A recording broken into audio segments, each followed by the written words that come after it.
نوجوان اور پرجوش فوٹوگرافر تھا جسے قدرت کے مناظر اور پرانی تاریخی عمارتوں کی تصویر کشی کا جنوں کی حد تک شوق تھا۔ اس بار اس نے شمالی علاقہ جات کے دور دراز علاقے کا رخ کیا، جہاں اس نے سنا تھا کہ کئی صدیوں پرانی ایک ویران حویلی موجود ہے جس کے بارے میں مقامی لوگوں نے خوف کی ایک عجیب کہانیاں بنائی ہوئی تھیں۔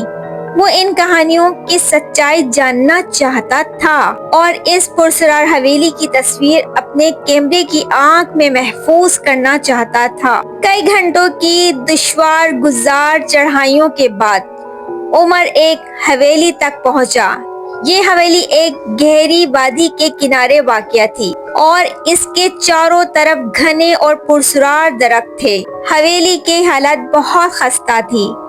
دیواروں پر پلستر اکھڑے ہوئے تھے اور کھڑکیاں ٹوٹی ہوئی تھیں۔ ایک خاموش اور اداس فضا حویلی پر چھائی ہوئی تھی جو دل میں ایک انجانا خوف پیدا کر رہی تھی۔ عمر نے حویلی کے اندر قدم رکھا۔ گرد و غبار اور مکڑیوں کے جالے ہر طرف پھیلے ہوئے تھے۔ کمرے اندھیرے اور بدبودار تھے، لیکن پرانے طرز تعمیر اور نقش و نگار ابھی بھی عظمت کی گواہی دے رہے تھے۔ عمر نے ایک کمرے کی تصویر لینا شروع کی، مختلف زاویے سے اور مختلف روشنی کے ساتھ۔ اسے محسوس ہو رہا تھا جیسے کوئی اسے دیکھ رہا ہو، لیکن وہاں اس کے سوا کوئی بھی نہ تھا۔ عمر نے واپس جانے کا فیصلہ کیا۔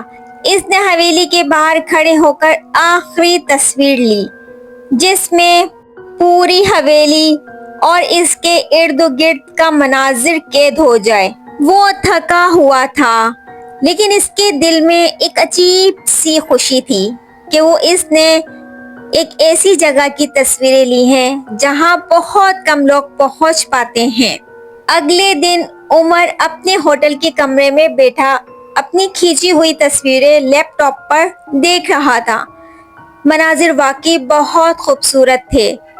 پہاڑوں کی بلندی، وادیوں کی گہرائی اور حویلی کی پرانی دلکشی اس کی تصویروں میں نمایاں تھیں، لیکن جیسے ہی اس نے حویلی کے اندر کی تصویریں دیکھنا شروع کی، اس کے جسم میں ایک سرد لہر دوڑ گئی۔ ایک کمرے کی تصویر میں جو بالکل خالی تھا، دیواروں پر ایک دھندلا سا سایہ نظر آیا، جیسے کوئی وہاں کھڑا ہو۔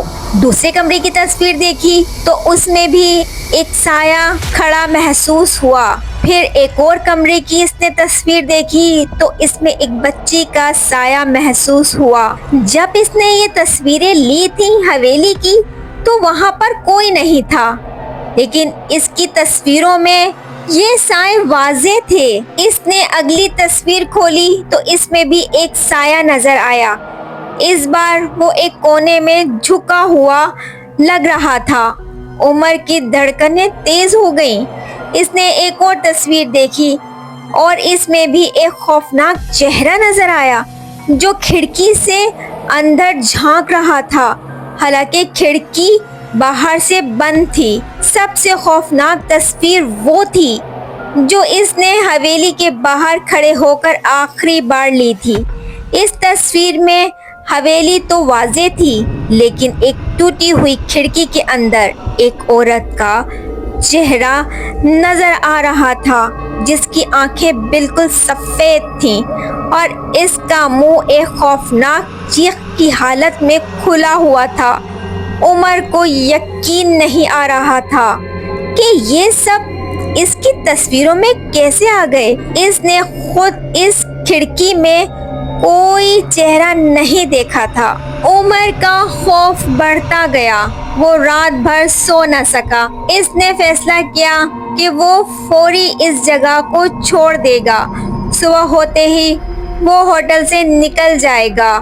جیسے ہی صبح ہوئی وہ ہوٹل سے نکل گیا اور سیدھا گاڑی چلا کر شہر کی طرف روانہ ہو گیا۔ راستے میں اس نے اپنے کیمرے کی میموری سے وہ تمام تصویریں ڈیلیٹ کر دی کیونکہ وہ ان خوفناک مناظر کو دوبارہ نہیں دیکھنا چاہتا تھا، لیکن اس کے باوجود وہ ان تصویروں کو بھلا نہیں سکا۔ اسے اکثر راتوں کو خواب میں وہ سفید آنکھوں والی عورت نظر آتی جو کھڑکی سے اسے گھور رہی تھی۔ مقامی لوگوں سے جب اس نے حویلی کے بارے میں پوچھا تو انہوں نے بتایا کہ وہاں برسوں پہلے ایک عورت کا قتل ہو گیا تھا اور اس کی روح آج بھی وہاں بھٹکتی ہے۔ وہ اکثر راتوں کو حویلی کی کھڑکی سے لوگوں کو دیکھتی ہے اور جو بھی اس کی نظر میں آتا ہے اسے خوفناک تجربات سے گزرنا پڑتا ہے۔